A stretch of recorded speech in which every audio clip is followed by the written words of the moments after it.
I don't know if you're a Mamdani fan or not, but you are a big fan of Mamdani? Oh, yeah. Oh, you are? Okay. So he wants to provide $65 million for gender-affirming care. I mean, Tomi, I think everyone should get health care. So yes, I think trans people should get health care as well. I hope that you guys stick with that, and I hope that Mamdani is your poster child, and I hope that you run on it. I'm not going to give you any feedback because I, too, hope that that is the direction that you go. If you review his policy proposals, you'll see this is not some, dyed-in-the-wool ideologue. Best of luck with the Democrat socialist endeavor in America.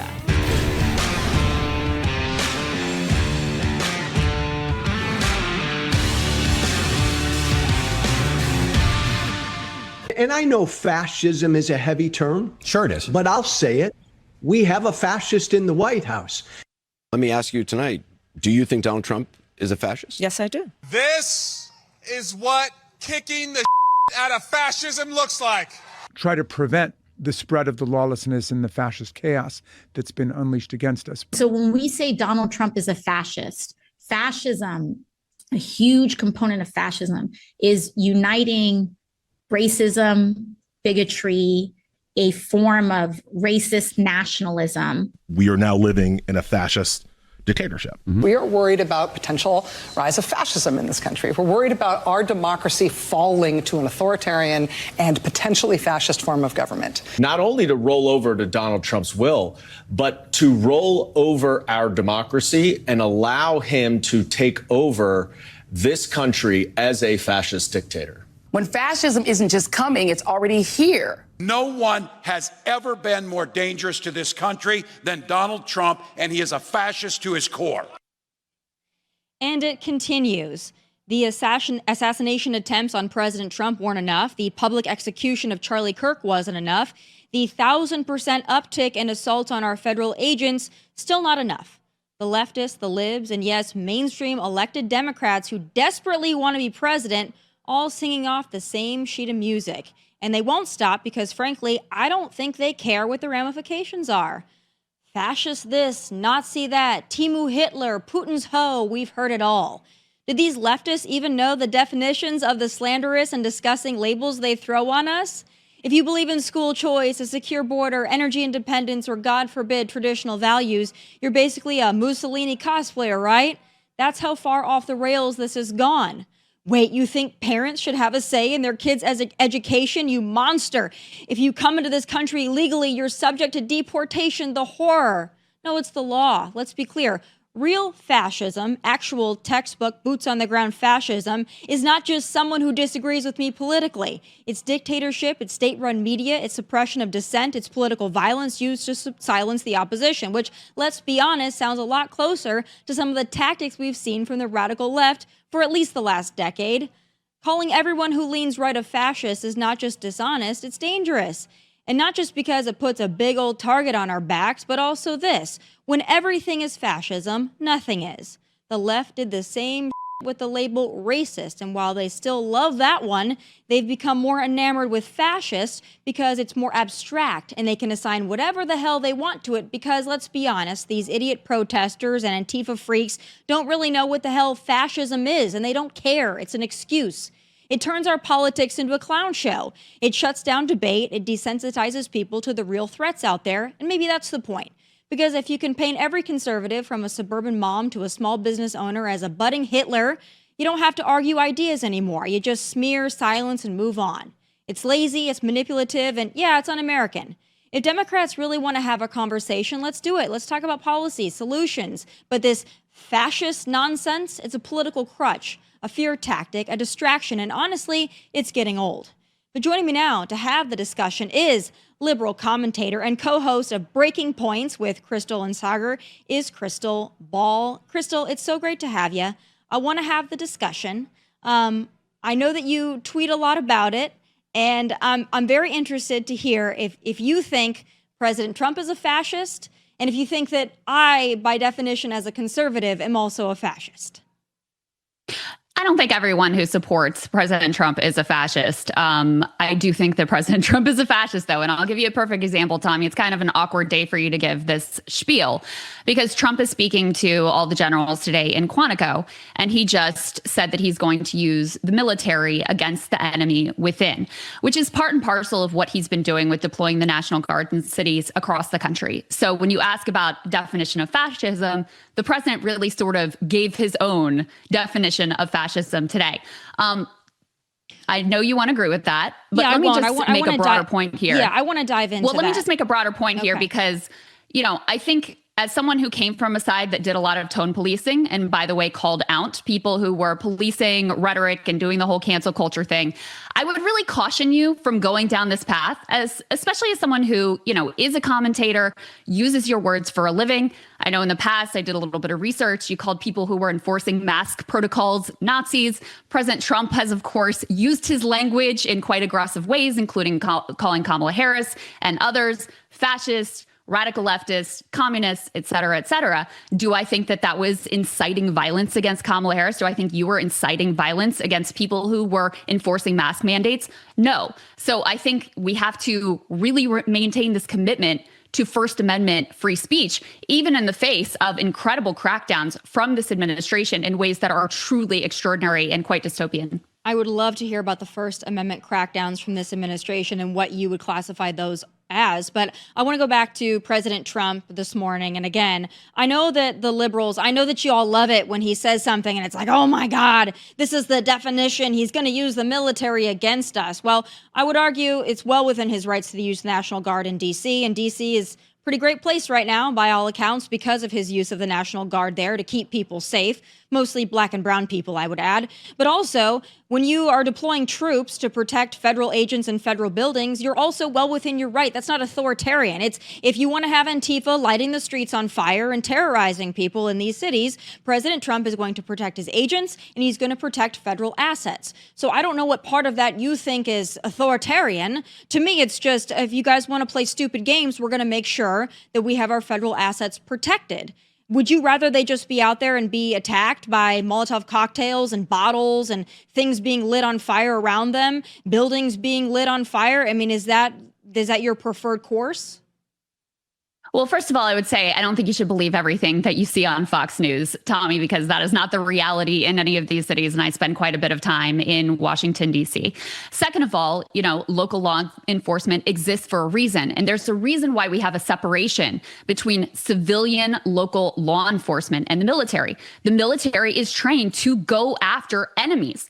Do you see the American people as the enemy? Because that's the way that President Trump is framing this. He is saying the enemy within is the American people. In the National Guard in D.C., have they gone after you? Have they militarized? Have they gone after me specifically? Or have they gone after anybody? Can you give me an example of where the National Guard in D.C. has hurt an American civilian or has been militarized against an American citizen? Because they've been there for what now, a couple months? I haven't seen any example of where the National Guard has overstepped their boundaries or authority or done anything that would qualify as like this militarized authoritarian rule. I haven't seen it. Maybe you have.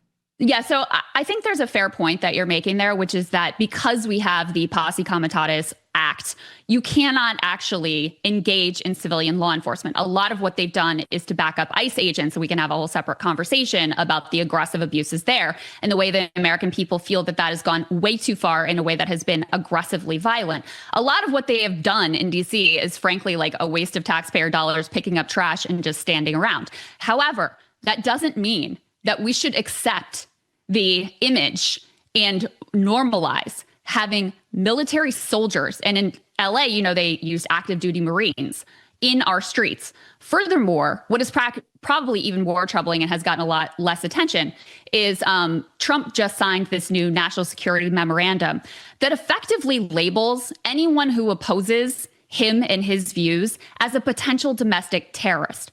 Now, that does come with actual federal resources that can do a lot more than just like pick up trash and sort of stand around while ICE does whatever they want to do. So you're right. In DC, in Chicago, so what we've seen so far, a lot of this is like fascist theater, but it is meant to intimidate. It is meant to send a message thugs and that felons, political opposition. that political opposition will not be tolerated. And you have to put it together, Tomi. I genuinely want to ask you this question. Like, is there nothing that he's done that you feel like, it's a little too far? Like, we've had the tariffs, which have been wild and unilaterally imposed. We've got Palantir getting contracts to surveil anyone and everyone they want to. We have people being sent to a foreign gulag with zero due process. We have National Guard being deployed in city after city after city. You have American citizens. I mean, I don't know if you saw this video. Which cities has he deployed National Guard to besides protecting LA, federal? DC, Memphis, Yeah? Portland. We invited him here. 20 We invited him different to Tennessee. We invited him to Tennessee.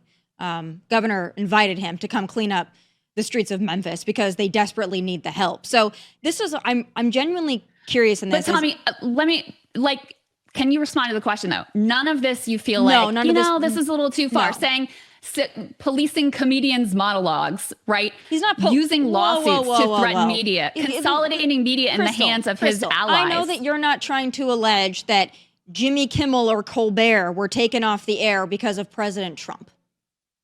They obviously were. I mean, Kimmel in particular, Colbert, you could make another argument about. But the FCC commissioner came out and said we could do this the easy way or the hard way. And next thing you know, Disney pulls the plug. Why? Because they know that this president weaponizes the federal government against his adversaries. They're worried about their business deals because the backlash was so severe. Look, these people don't care about anything about their bottom line. I hope you agree with that. And they saw more than 1.7 million Disney customers cancel their Disney Plus subscriptions. So they were like, oh, we've got an even bigger problem here.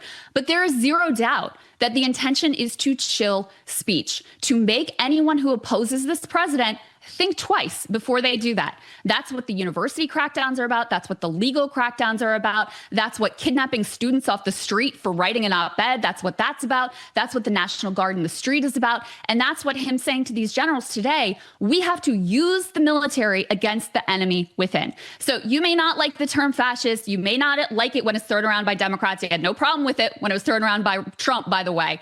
But that is, in fact, the accurate description of what we're seeing here. And so I have no problem with people trying to accurately describe the situation that they're experiencing in their own country.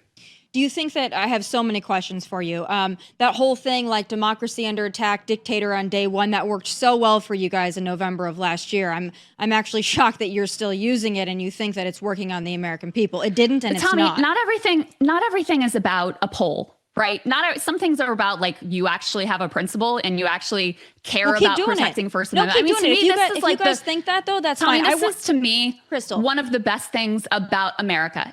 Is I do my too. ability and your ability to say what we think. And I know you've been critical at times of Trump. I'm sure you'd like to preserve the ability to be so. I'm sure you'd like, of course, if there's a future Gavin Newsom or AOC administration.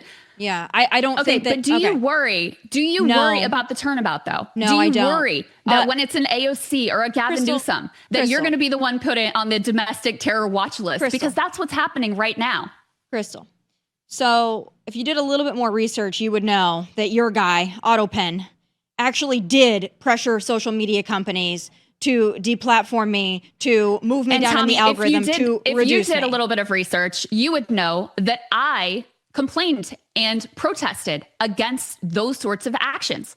I have been consistent in saying we should not have a ministry of truth. This is an actual government example. should not be involved. Hold on.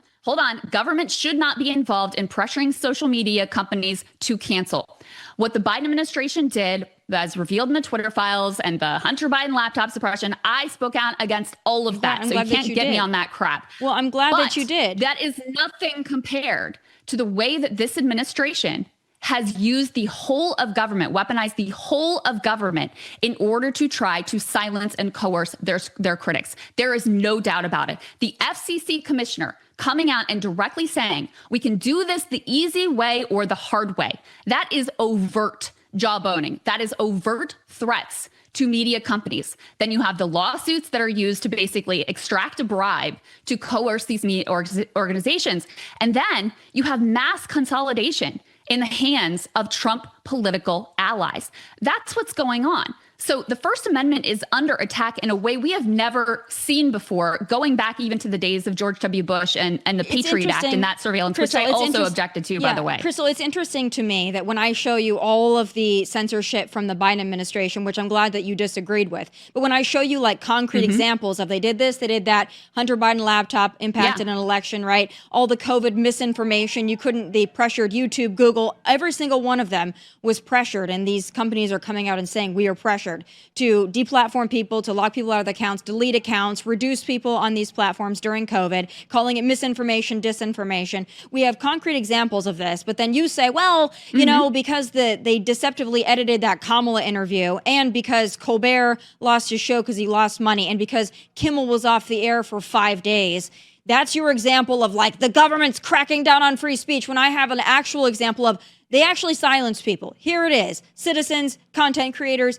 influencers, politicians, doesn't matter. They did all these things. And you're like, but Colbert and Kimmel, you know, you see why it's hard for me to believe you when you're like, the First Amendment is now under attack. It's hard for me when you spoke out against those things under the Biden administration and you have nothing to say about what's happening with the Trump administration. Look at the way they are trying to designate speech as material support for terrorism. Pam Bondi coming out and saying the exact woke thing that I'm sure you objected to in the past. And I did disagree with that when Pam Bondi came out and said, I disagree. Trump came out and said the exact same thing and said, you're not allowed to criticize me. No, he did not say that. Speech. He never said that. He said, we're cracking down on Antifa and domestic terrorists. Do you not? You can look it up. I guess I would ask you this. Do you not think that Antifa and their tactics, which I've seen firsthand, do you not think Antifa and the things that they pull, particularly in places like Seattle and Portland, do you not see that as domestic terrorism? I think crime is crime and should be dealt with as such. But in the same way that I objected to the mass surveillance of the Bush administration and the expansion of the terror state apparatus that has occurred ever since then, I vociferously object to this attempt to use Palantir to surveil everything that all of us say for wrongthink.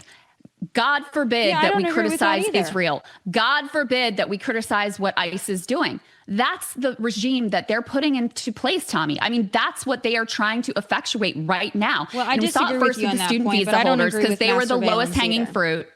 Yeah, they were the lowest hanging fruit. And now it's coming for American citizens who also, by the way, are being caught up in these immigration raids as well. So this isn't just staying with, you know, the people you might be more comfortable with.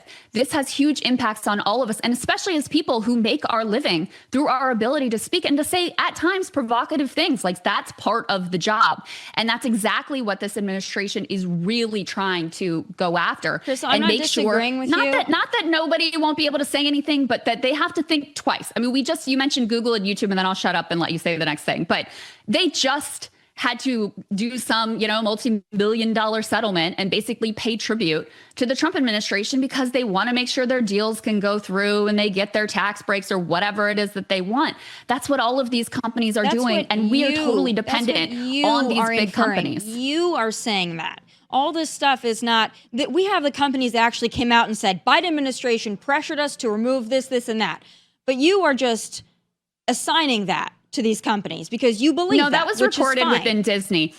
No, that's not true. That was reported about the deliberations with regard to Jimmy Kimmel. So why they is didn't he actually back have a problem with what he said. Because all these Americans now, his ratings are back in the tank. Because 1.7 million. Yeah, now the ratings are back in the tank. 1.7 million people canceled Disney Plus. Yeah, the ratings are back in the tank. He got that great big boost, and then boom, his audience left again, and they will. And I'm all for him being on air. Tomi, I think he should be. I think he should fail on his own. I haven't watched Jimmy Kimmel in ages. No shit. I don't know what he has to say. Nobody is. It's fine. Obviously, these are all dinosaur programs that are going to go away eventually. It's about the principle. You know, I stood up where a lot of people during the Biden years that I have no ideological agreement with whatsoever, because it's the principle of protecting free speech, protecting the First Amendment, even the right to say things that are offensive to people, that are provocative, that are outrageous. And so if you have a government that is trying to weaponize all of their agencies to try to chill speech that's where you and lose coerce the me. That's where you media. lose. I don't think that they're doing that. Now, I believe in free speech. I don't believe that Kimmel or Colbert were taken off the air because of President Trump. I don't believe you on that. But you're talking about speech, and I agree with you on speech, all right? I believe in you should be able to say provocative things. I think that there is a limit when it comes to credible threats. But outside of that, I'm more talking about, you mentioned the National Guard and the troops, and I asked you about Antifa. I'm talking about actions now. I'm not talking about words. I'm talking about actions. When Antifa goes out in the street and they light things on fire, or they're firebombing an ICE facility, things of that nature, do you not think that the National Guard might be helpful in deterring some of that violence, not just to protect the federal agents, but also the federal buildings? And I don't know, maybe make the area a little bit safer for the businesses and others that are operating in that vicinity to be able to carry about their daily business without being antagonized by freaks who consider themselves to be Antifa warriors? First of all, let's talk a little bit about Antifa. Antifa, as you know, just stands for anti-fascist. I think we should all be anti-fascist. I would suspect that you would view yourself as also being anti-fascist. So Antifa as this like well-organized, well-oiled machine thing is a right-wing fantasy made up and invented out of whole cloth. So let's just put that out there. But look, if there's crimes, prosecute the crimes. Guess what? Local law enforcement is saying, we got this. Local leadership is saying, we got Krystal, this. they're not. And so and local law enforcement has been hamstringed by your Democrats who want everybody to be doing arts and crafts out on the street. And you know that damn well. That's they ridiculous. Don't prosecute crime, so Krystal. They don't prosecute crime. That's why you have people that have been arrested 36 times in the city of Portland. Oh, Portland is just a crime fever reduction dream. in the city of Portland. Baltimore, Maryland has the lowest homicide rate right now, on track, Krystal, lowest on you record. go walk around crime Baltimore is going at night? down, so you can't. Krystal, would you go walk around Baltimore at night by yourself? I would be fine walking around Baltimore. I'd love to see it. Would you film it next time? I'm not afraid of this country. I'm not afraid of the people in this country. Right, I don't think we're at war with the people in this country. Krystal, I would love to see you go walk around these cities at night by yourself. Take a video and send it to me. I've lived in these cities. I've walked around, not Baltimore specifically. I walked around plenty of cities, New York City at night, etc. It's not something to be terrified of. In any case, local law enforcement can handle it. The situation here is that you have the Trump coming in and wanting to make a show of force. This is not about dealing with crime. In fact, drug trafficking, probably something you care about. Those convictions are way down under the Trump administration. Why? Because they're all focused on like raiding Home Depots rather than going after actual criminals. So if you care about law and order, this administration has been a failure. No, when they're actually blowing out of the water is random innocent fishermen, which is another reason why this administration is completely out of control. Do you have facts for that? When they're blowing up these drug cartel boats, they're just fishermen? Actually, at least one of these boats. Okay, first of all, wildly illegal under international law, even if it is drug traffickers. That's number one. Number two, very few of the drugs that come into this country, which mostly are trafficked in by American citizens, by the way, come from Venezuela. Number three, reporters found the widowed wife of one of the fishermen who was blown up. Okay, so I don't know why you just accept uncritically. Are these the same kind of people? Hold on. Why do you just accept uncritically what this administration says at every turn? Like, don't you have a little bit of an inquisitive mind? Like, let me question a little bit. Let me question the government a little bit and what they're saying. Krystal, here's my question for you. Those same people, the fishermen on these boats with all the drugs and whatever that just happen to be on there, are they the same thing as the farmers in Iraq and Afghanistan who are just digging holes on the side of the road, filling them with bombs to blow up our soldiers? The same kind of like the farmers. You don't think that we massacred civilians in Iraq? You think we didn't massacre civilians at times in Iraq? I'm sure that we did. It's called war, my friend. But this whole thing of like, they're just fishermen, they're just farmers, it's bullshit, and you know it's bullshit. But what's weird to me is Democrats will go out of your way. It's weird to me that you just accept whatever this administration says when they lie all the time. Like, their go-to move is just to lie about some stuff. We were told the CCOT guys were the worst of the worst. Oh, they're the worst of the worst. They're these violent criminals. They're all gang members. Lo and behold, the vast majority of them had no criminal records. Many of them were following the vast majority of them had no criminal records, and some of them were following the immigration procedures. And they're sentenced to this foreign slave labor camp with zero due process. And it's crazy to me that you think that these principles will just stay with the people that you don't care about, that when due process is thrown out the window, that isn't an attack on all of our rights. Are you one of those Kilmar Abrego Garcia, Maryland father people? You think he's just of course a he was Maryland father? wrongfully deported. This administration admitted they wrongfully deported him. But they admitted that, not me. They did. No. He was wrongfully deported to El Salvador because a judge said he couldn't go there because he feared retribution from rival gangs. So it wasn't that he wasn't eligible for deportation, Krystal. It's that they shouldn't have sent him to El Salvador because then his rival gang members might kill him. So that was the issue. But he's not a gang member, but he's fearful of rival gangs. So that's a little weird to me. But again, so he was eligible for deportation because he's an illegal alien. How they try to exact retribution against people who won't join with them and, pay their tribute. So that's what it was? You don't know that's how gangs work? That's what it was. He's You're definitely not familiar with that? Even though how many judges in Prince George County said this guy is MS-13, you're like, nope, he said he wasn't, so he's not. Zero said that, Tommy. Zero said that. You got to get your facts straight, girl. They didn't have evidence of his MS-13 ties. Bullshit case. No, this bullshit case against them that they ginned up, by the way, was falling apart. So, they're trying to, or they're deporting him to a random third country. Krystal, so but because they knew. No, but Tommy, the reason they're doing that is because they knew they were not going to be able to get a conviction against them because there was no there on this nonsense that they ginned up against him. So when he was in Tennessee with all those people in the vehicle that had no luggage and didn't really know where they were going, he wasn't trafficking people. They were just heading out to a party. Heading out to a Tupperware party or what? Law enforcement evaluated the situation and no. The Biden administration said let him go. I'm going to take the cops. No, Krystal. I'm going to take the cops' word for it at the time. Krystal, versus those your are our word law for it enforcement and this officers in invented Tennessee. case from the government. Krystal, law enforcement officers in Tennessee. Let me ask you this, Tommy. I know that this is your game to just interrupt me the entire time, but you're not going to do it. Shouldn't they prosecute him then? If he's this violent gang leader, the Biden administration said to let him go. He was on body cam with our Tennessee law enforcement officers that said this guy is human trafficking. The Biden administration said to let him go. It wasn't our law enforcement in Tennessee. Joe Biden intervenes here? Okay. Tommy, but if he's this violent gang leader, don't you want to see him prosecuted? I want to see him sent out of our country. Him brought to justice? Out of our country. You're going to just let this violent gang leader go? Shouldn't be prosecuted here? Shouldn't he face criminal justice for these horrific acts you're alleging that he committed? No, they want to just get him out of the country because they know they can't secure a conviction because they know there's no there. So you should be very upset with them for dropping this case and just deporting him. No, I love it when they just deport the criminals. Or do anything for these horrific human trafficking things that you say Krystal, that he did. I love it when they just deport them. So you got the wrong number on that one. I love it when they just deport people. I think that's better. I'd rather do that. So you like it when people don't face justice? No, they do. You it's like called to being let deported. criminals go free?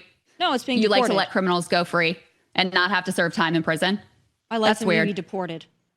We tried to send him to El Salvador, but unfortunately you guys cried about that and over margaritas. So there was that. Let's go to this. I'm sure you have a lot of thoughts on this.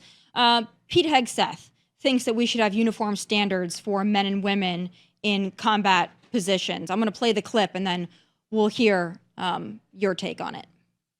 This, and I want to be very clear about this, this is not about preventing women from serving. We very much value the impact of female troops. Our female officers and NCOs are the absolute best in the world. But when it comes to any job that requires physical power to perform in combat, those physical standards must be high and gender neutral. If women can make it, excellent. If not, it is what it is. If that means no women qualify for some combat jobs, so be it. That is not the intent, but it could be the result. So be it. It will also mean that weak men won't qualify because we're not playing games. This is combat. This is life or death. As we all know, this is you versus an enemy hell-bent on you. To be an effective, lethal fighting force, you must trust that the warrior alongside you in battle is capable, truly physically capable of doing what is necessary under fire. You know this is the only standard you would want for your kids and for your grandkids.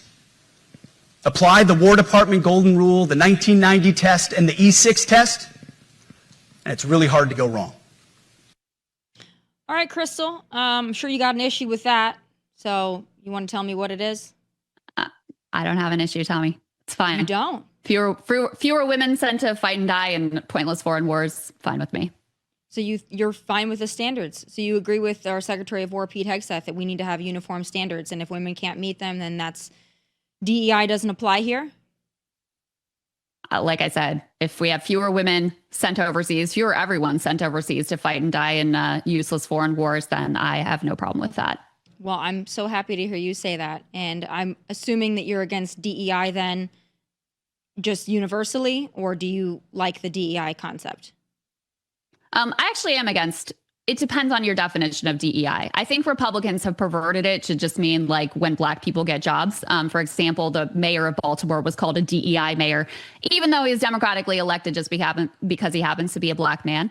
But, you know, I've opposed things like affirmative action used in college admissions and things of that nature. So, yeah.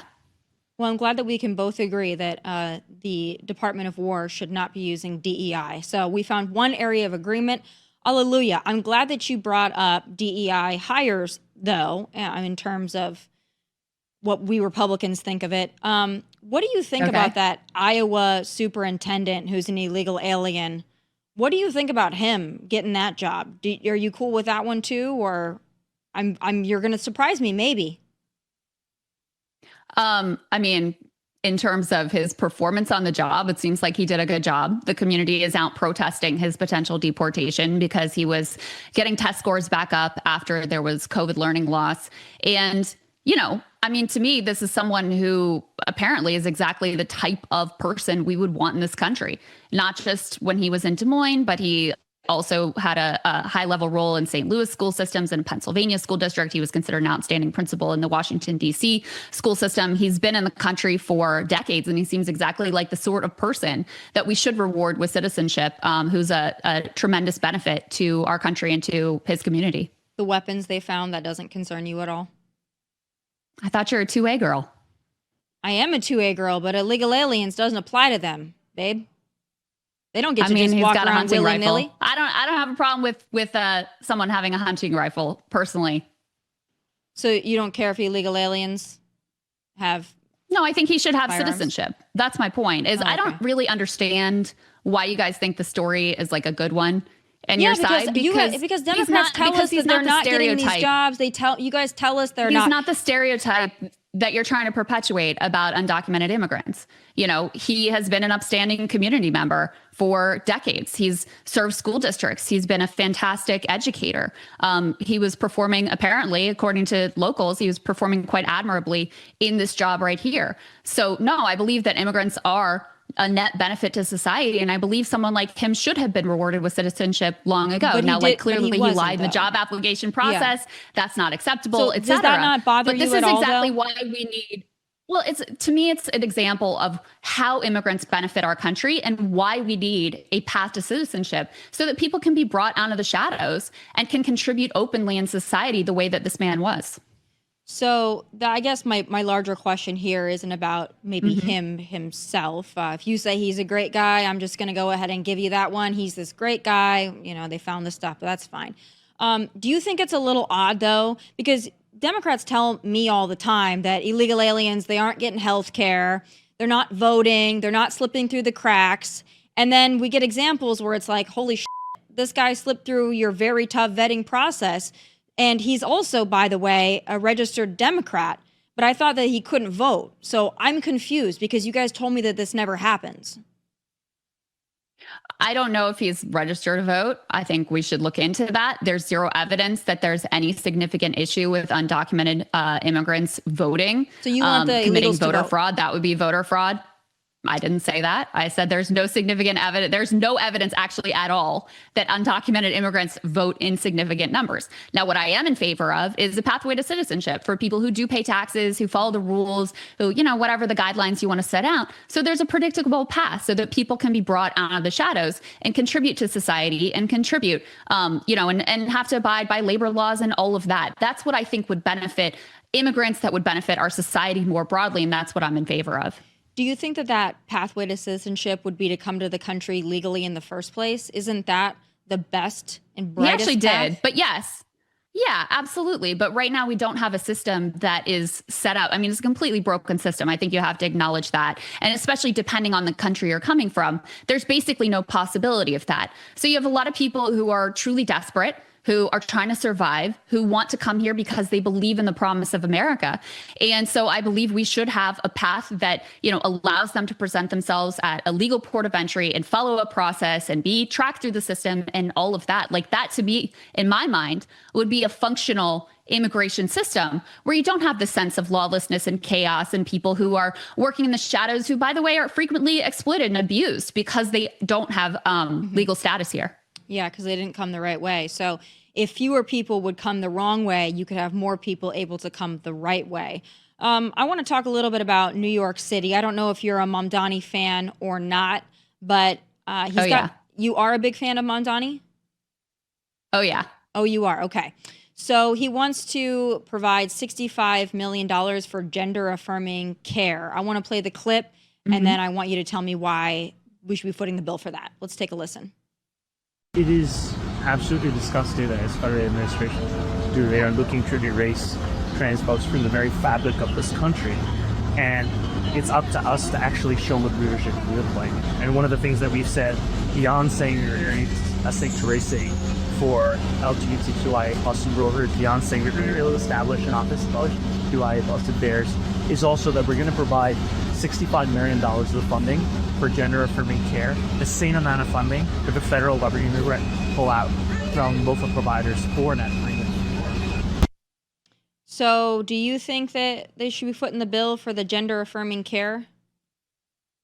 I mean, Tomi, I think everyone should get healthcare. So yes, I think trans people should get healthcare as well. And what he's talking about is, number one, consistent with New York law, which requires gender affirming care to be provided. And number two, consistent with, basic moral values. Yeah, I think trans people should be able to get healthcare. And one thing I want to say about this, which, personally, I think we should all get healthcare, access to healthcare. So you think we should pay for everybody's gender transition? I think that we should pay for gender affirming care, which is medically required for trans people to feel okay. And I think it's disgusting the way that trans people have been turned into scapegoats by this administration, who is more interested in fighting a culture war than really exposing the fact that they are doing the bidding of billionaires, and that those are the people who we really should be upset about, not trans people, not immigrants. But these are all distraction tactics to keep us from talking about the issues that really actually unite Americans. I'm not so sure paying for gender-affirming care or transitions for everybody is necessarily something that unites Americans. I think there was a pretty effective ad leading up to the election last year. That's definitely twisting my words. That's the opposite of what I said. What I said is these tactics are used to divide and distract from the fact that Trump is giving away the store to his billionaire buddies. So no, he wants to do that. And I support him doing that, by the way. And I also support him not running away from the issue. And this is part of what people like about Zohran. Putting the issue specifics aside, they like that he stands on business. He's sort of like the Democrats' Trump in a way. Maybe that'll make sense to you. He doesn't run away from his views. He stands on business. He says things that get people, oh my God, I can't believe he said that. I can't believe he said he'd stay here in New York City rather than run to Israel first thing when he's elected. And he's like, yeah, that's what I think. The fact that he actually fights for something and stands for affordability and being New York first, that's exactly why people have found him so incredibly appealing. Is it affordable to pay $65 million for gender-affirming care, or $100 million for free lawyers to help illegals facing deportation? Is that in the best interest of New York City and their budget? Well, you may not be aware, but there are a lot of immigrants and there are a lot of queer people in New York City. So yes, there is a segment of New York society that will benefit. But more to the point, Zohran's politics are a unifying politics, because he's led his campaign with, hey, let's bring down the cost of public transportation. Hey, let's make it so that people can afford childcare, so that childcare could actually be free. Hey, let's make sure people can actually afford rent in the city. And how is he going to do leadership, which has mostly been, well, let me get to that in a second. Most leadership in New York City has been Democratic, and they have turned the city into a playground of the rich. And so many working and middle class people have been forced out of the city. He's saying, what if we ran the city actually for all of us? So we prioritize people who are working and middle class being able to actually live here. So I'll give you, I'm sure you are familiar with, some of his policy proposals, and I'm not going to go through all like 30 or whatever, but the top of the list, he's got free childcare. He's got free public buses. He's got an affordable housing surge plus a rent freeze for rent controlled apartments. And he's got, this pilot program that got a lot of attention for the public subsidized grocery stores to help in places that are food deserts. Yeah, so these like are a honestly commune. very modest proposals that help to get the housing and the affordability crisis So how under is he control going in to a pay very for all expensive this city. free I mean, how is he going to pay for the free for everybody? I'm just curious because Let's tax the rich, baby. So we're just Let's going to tax the all the rich. So you think that'll work? You think if you just tax I do. all the rich people that they're just going to Tommy, you don't think rich people should pay a little bit more? No. You don't think the rich people are shirking their burden? I mean, the extraordinary amount of wealth that has been consolidated in the hands of the wealthy is insane. And they pay a lower tax burden if you look at their net worth than like average middle class people. It's overwhelmingly popular. So you don't think they'll tax the leave? rich, including among MAGA Republicans. I mean, this is something that Steve Bannon has talked about. Right now, the people that are leaving New York City are not the rich. It's the working class and the middle class who are priced out of that city. And so that's what he's laser focused on. But you don't think that if you just pay for all of these free programs by taxing the rich, you think that the rich people are just going to stay there and keep their money there and they're just going to fund all this? You think so? Yeah, I do. They've done research, Tommy, and they have found that there, is very little evidence that the rich will just pick up and leave New York because they have to pay a little bit more in taxes. New York has a lot that's going for it. There's a lot of reasons why wealthy business owners, Wall Street, et cetera, want to congregate in this great American city. And no, I don't see that changing or going away. But I do think the city should be run more for its middle class and working class residents than for the rich. And apparently New Yorkers agree. How much more are you going to have to tax these rich people to pay for all of the free programs for New Yorkers and for the illegal aliens and for the trans and all that? How much do you think, how much more do you think you can squeeze out of the wealthy there? Well, I'm not Zohran's budget director, so you have to ask him that question. I don't know if he has one. Compared to their level of wealth, he's been very detail oriented, which is something, frankly, I was concerned about because I want to make sure that not only is he able to win, but he's able to govern effectively. And so if you listen to his interviews, if you review his policy proposals, you'll see this is not some dyed-in-the-wool ideologue. He's been very open to, input, including from the business community, including from more moderate Democrats. And he's put pen to paper and has the numbers to back it up. Now, But he when may you have just say tax the challenge everybody, he's going to that's have. not really, that's not really pen to paper. That's just somebody else will pay Well, for I don't all really of my say tax things. everybody. I said tax the rich. Oh, just and I do tax the think rich, okay. the rich should be taxed, not just in New York, but across the country. Oh, okay. And America agrees with me. We should all because just they've get rigged the poor system to together. their benefit. Socialism They've sounds rigged the great. system to their benefit. I mean, they just got a gigantic tax cut from this administration. So if Everybody we just did. gave that back, that would be Everybody it was got tax cut. overwhelmingly the rich, though. Our GDP It went was up, too. overwhelming the rich. And if you just gave that back, we would be headed in a better direction, because I do think the rich deserve, I do think the rich should have to participate in society, that they should, yes, pay back into the society that helped them become so incredibly wealthy, and that we have to deal with these wildly unequal Gilded Age plus levels of wealth inequality that we're dealing with right now. Yeah. Socialism has usually worked so well as its cousin communism. You're right. We should definitely Tommy, give that there's a reason that Bernie Sanders is the most popular politician in America, because most people don't think of this as socialism. They see it as basic fairness. Yeah, they that's see 'cause it they're as dumb. a basic part of the social Those are contract. morons. You think most Americans are dumb? Most Americans are not for socialism, babe. But if you want to run on that, go for it. I just said, Bernie Sanders is the most popular politician in America. So you have to grapple with that. I mean, we've had many periods in our country where tax rates for the rich were much higher, and where the disparity between the wealthiest and, the bottom 10% or the bottom 20% was much smaller. And guess what? We're still a capitalist country. We're still doing just fine. We had a much healthier society, much healthier middle class. People were able to afford a home, able to afford healthcare. And so I don't think it's a radical idea to get back to that. Well, I think it's a radical idea. I hope that works out for you. Do you think that as a national platform is going to help Democrats win elections? Taxing the rich? Yeah. Do you think just taxing the rich? socialism? 100%. Oh, didn't you try that last time?